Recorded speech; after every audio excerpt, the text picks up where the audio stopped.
जय हिंद साथियों। आशा है कि आप सभी लोग अच्छे और स्वस्थ होंगे।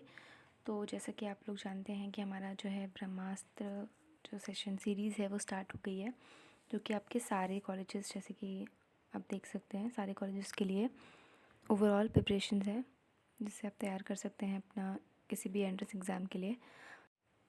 और ये जितने भी MCQs हैं ये आपके एग्ज़ाम के लिए बहुत ही इम्पॉर्टेंट है। और तो आप सारे क्वेश्चंस को स्टार्टिंग टू एंड ज़रूर देखिए और वीडियो को पूरा देखिएगा। और बाकी आज का सेशन होगा आपका कॉमर्स का, जो कि आपके MCOM, BCOM, BBA, MBA etcetera सभी के लिए बहुत ही इम्पॉर्टेंट है। तो आप सेशन लास्ट तक ज़रूर देखिएगा। तो इस सेशन में मैंने सारे ही इम्पॉर्टेंट क्वेश्चंस लिए हैं, जो कि आपके एग्ज़ाम्स में पूछे भी जा चुके हैं और आने वाले एग्ज़ाम्स में भी इसी तरह के कुछ क्वेश्चंस आपको पूछे जाएंगे फॉर श्योर। तो इसमें पहला क्वेश्चन दे रखा है, which of the following is not an important for management. तो ऑप्शंस दे रखे हैं आपके, management increase efficiency, B management helps achieving individual goals only, या C management creates a dynamic organization, या D both A and B. तो इसमें से कौन सा इम्पोर्टेंस नहीं है मैनेजमेंट का? तो इसमें जो राइट आंसर होगा वो होगा आपका b option, management helps achieving individual goals only. तो ये आपका स्टेटमेंट इनकरेक्ट होगा, बिकॉज मैनेजमेंट जो है it helps to the overall organisation, not for the individual. So b is the right answer. ये आपका स्टेटमेंट, ये इंपॉर्टेंस नहीं है मैनेजमेंट की, ये आपका गलत हो जाएगा। बाकी दोनों ही ऑप्शंस आपके करेक्ट है, तो B is the right answer. उसके बाद नेक्स्ट क्वेश्चन देखते हैं क्या है। उसके बाद नेक्स्ट क्वेश्चन में पूछा गया है, principle of science are based on dash relationship. तो बेसिकली किस रिलेशनशिप पे बेस्ड है? A functional, B economical, C cause and effect relationship, या D none of the above. तो बेसिकली जो प्रिंसिपल ऑफ साइंस है are based on the cause and effect relationship, not economical, not functional, these are based on cause and effect relationship. तो cause and effect relationship basically जब किसी एक चीज़ का प्रभाव जो है दूसरी चीज़ पर पड़े या दूसरी चीज़ पर दिखाई दे, which is known as a cause and effect relationship. So principle of science are based and cause and effect relationship. तो सी आपका राइट आंसर हो जाएगा, cause and effect relationship is the right answer. उसके बाद next question देखते हैं क्या है। उसके बाद नेक्स्ट क्वेश्चन में पूछा गया है, which principle prescribes that work should be divided into small task to attain specialization in the work performance of each work. So इसमें कौन सा प्रिंसिपल होगा? A division of work, B equity, C order, या D initiative. तो इसमें division of work is the right answer. Basically ये principle जो है ये आपका हेनरी फ्योल ने दिया है, जिनका मानना था कि अगर हम एक ही इंसान को सारा काम दे देंगे, तो अगर हम एक ही इंसान में सारा काम बांट देंगे तो वो इतनी जल्दी उस काम को भी नहीं कर पाएगा और उतने परफेक्शन के साथ भी नहीं कर सकता। सो उन्होंने सोचा कि हर एक व्यक्ति को, मतलब हर एक इंसान को, जो वर्कर है उनको, उनमें काम अगर हम डिवाइड कर देते हैं और जो उस काम को अच्छे से कर सकता है तो उसे हम वो काम दें, जिससे कि जो काम है वो जल्दी भी हो जाएगा और आपका वो जो वर्क होगा वो भी बहुत अच्छे से, बहुत ही वेल तरीके से किया जाएगा।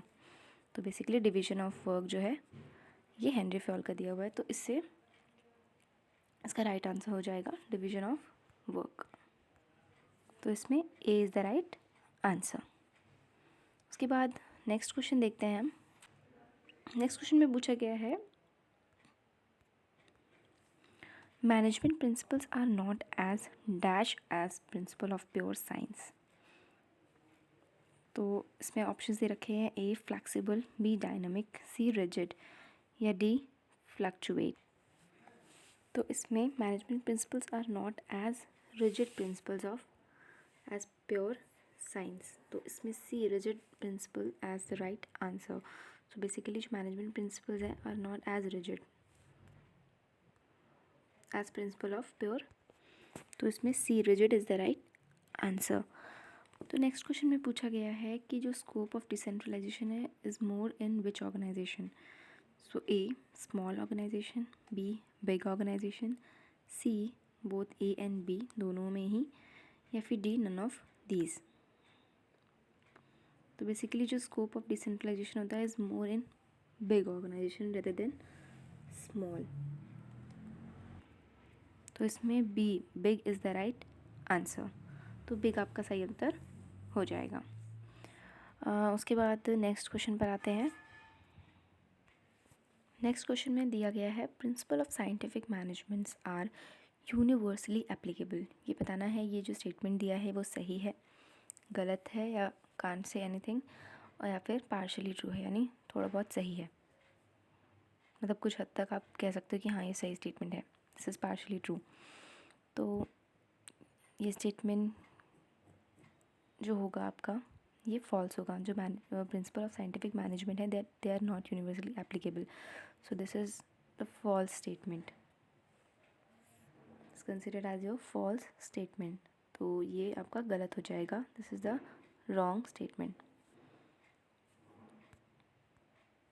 तो B false is the right answer. उसके बाद नेक्स्ट क्वेश्चन पर आते हैं। उसके बाद नेक्स्ट क्वेश्चन है who is considered as the father of the scientific management. तो ये तो सबका फेवरेट क्वेश्चन होगा, बिकॉज वो scientific management of 14 principle of Fayol, ये तो मुझे लगता है सभी ने पहले ही याद कर लिया होगा कि हाँ इन्होंने ये दिया है, इन्होंने ये दिया है, बिकॉज ये बहुत ही कॉमन है और स्टार्टिंग में आपका ये क्वेश्चंस इससे जितनी भी थ्योरीज़ हैं वो आ जाती हैं, तो ये सभी को ही याद होगा। I am sure, I am very very very sure कि सभी को याद होगा कि who is considered as the father of scientific management. So इसका राइट आंसर हो जाएगा, सॉरी मैंने ऑप्शन तो बताया ही नहीं, इसका ऑप्शन है F.W. Taylor, B Henry Fayol, C Gilbert, या डी कून्स। तो the father of scientific management F.W. Taylor. तो A is the right answer. और जो 14 प्रिंसिपल्स ऑफ मैनेजमेंट है वो आपके हेनरी फेयोल ने दिए हैं। तो दोनों में आप कंफ्यूज मत होइएगा, बिकॉज दोनों ही कभी कभी एक जैसे लगने लगते हैं, तो हम हो सकता है कभी कभी कंफ्यूज हो जाए, बिकॉज जो दोनों के अंदर स्पेसिफिकेशन है उससे लोग कभी कभी क्वेश्चंस पूछ लेते हैं कि हाँ ये किसका प्रिंसिपल है। तो बिल्कुल भी कंफ्यूज मत होइए, उन सारी जितने भी प्रिंसिपल्स हैं उन सबको याद करके जाइए, ताकि आप दोनों में जो है वो डिफरेंस याद रखें कि हाँ इसका इन्होंने ये दिया था, इन्होंने ये दिया था, तो आपको याद रहेगा उससे। बाकी नेक्स्ट क्वेश्चन देखते हैं क्या है। उसके बाद नेक्स्ट क्वेश्चन में पूछा है name the technique of Taylor which is based on his scientific principles of management, science not a rule of thumb. तो बेसिकली इसमें ऑप्शन दे रखे हैं, ए स्टैंडर्डाइजेशन एंड सिंप्लीफिकेशन में, बी फंक्शनल फोरमैनशिप में, सी मेथड स्टडी में, या D time study में। तो बेसिकली इसमें बताना है कि इसमें से कौन सी टेक्निक है आपकी साइंटिफिक प्रिंसिपल ऑफ मैनेजमेंट में science not a rule of thumb पे बेस्ड है। तो इसका जो राइट आंसर हो जाएगा वो हो जाएगा standardization and simplification is the right answer. This is the technique which is based on the scientific principle of management.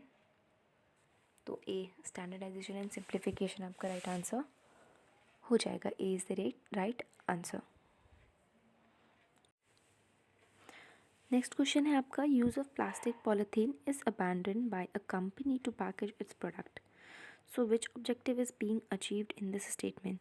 So basically एक कंपनी है जो प्लास्टिक पॉलीथीन नहीं यूज़ कर दिया, उन्होंने छोड़ दिया यूज़ करना अपने प्रोडक्ट को पैक करने में, मतलब जो पैकेजिंग के लिए उन्होंने प्लास्टिक पॉलीथीन का इस्तेमाल करना जो है वो बिल्कुल से हटा दिया है। तो ये किस तरह का ऑब्जेक्टिव है, ए ऑर्गेनाइजेशनल, बी सोशल, सी इकोनॉमिकल, या डी पर्सनल। तो इसमें जो ये ऑब्जेक्टिव अचीव है वो है आपका सोशल ऑब्जेक्टिव। तो बेसिकली ये आपका सोशल ऑब्जेक्टिव के अंदर आएगा, बिकॉज़ उन्होंने ये चीज़ इसलिए हटाई क्योंकि अगर वो प्लास्टिक की पॉलीथीन यूज़ करना छोड़ेंगे दैन किसी भी तरह का जो है पॉल्यूशन वो नहीं होगा एनवायरनमेंट में।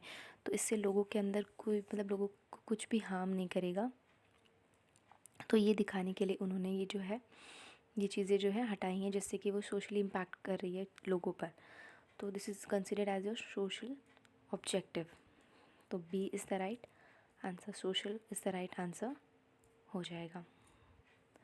उसके बाद तो नेक्स्ट क्वेश्चन है आपका, ये भी आपका स्टेटमेंट बेस्ड ही क्वेश्चन है, जिसमें पूछा गया है कि Nestle manufacturing it's product by using environment friendly methods of production. So Nestle manufacturing fulfill dash objective of the management. So basically जो नेस्ले है वो इको फ्रेंडली मेथड यूज़ कर रहा है फॉर प्रोडक्शन, जितना हमारा वातावरण है उसको देखते हुए वो प्रोडक्शन कराए। तो ये आपका कौन से ऑब्जेक्टिव के अंदर आएगा? A individual objective, B organizational, C social या डी इकोनॉमिकल। तो ये भी आपका सोशल के अंदर आएगा, बिकॉज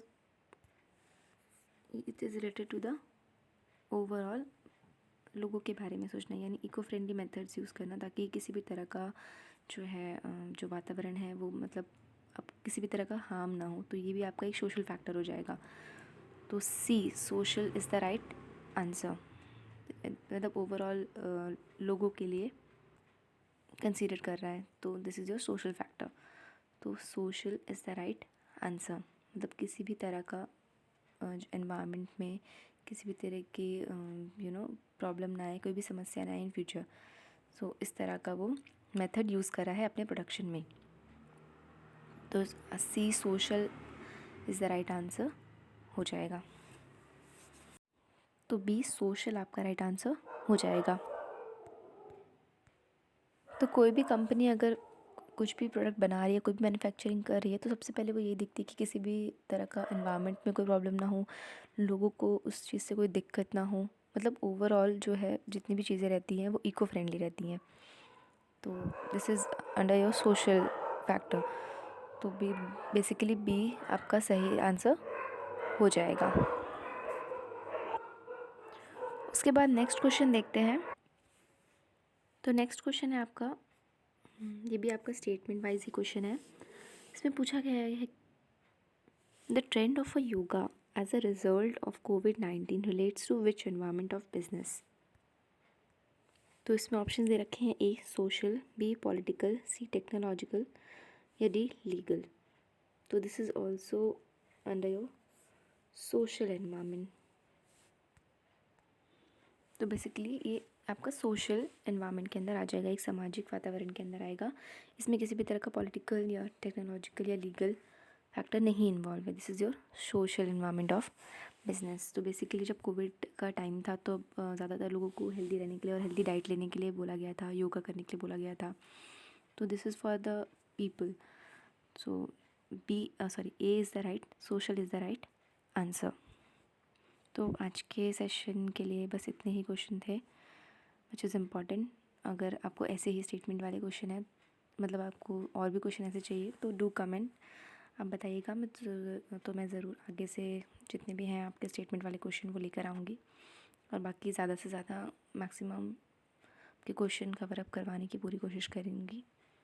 आप जितने भी क्वेश्चन थे उसे नोट डाउन कर लीजिए। और स्टेटमेंट वाले क्वेश्चंस आपके ज़्यादा आते हैं, जैसे कि हमने प्रीवियस ईयर में देखा था कि स्टेटमेंट वाले क्वेश्चंस आपके पूछे गए थे, तो इसीलिए हमने इन सब चीज़ों को आगे पहले कंसिडर किया है। बाकी आपको कोई भी दिक्कत होती है तो आप हमें डायरेक्टली मैसेज या मेल कर सकते हैं।